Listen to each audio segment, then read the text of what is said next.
Rajgat, le 6 février 1955.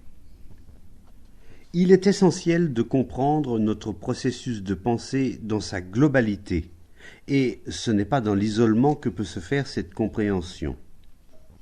Vivre dans l'isolement absolu, cela n'existe pas. La compréhension de notre processus de pensée advient lorsque nous nous observons tels que nous sommes dans nos relations quotidiennes, dans nos prises de position, nos croyances, notre manière de nous exprimer, notre attitude envers les autres, la façon dont nous traitons mari, femme ou enfant. La relation est le miroir révélateur de nos modes de pensée. La vérité est dans la relation même et non à l'écart de celle-ci.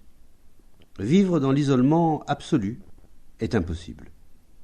Certes, on peut se couper de diverses formes de contact physique, mais l'esprit, lui, reste relié.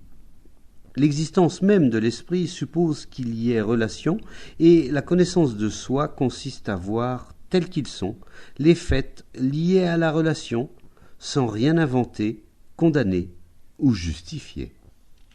La relation donne à l'esprit l'occasion d'évaluer, de juger, de comparer.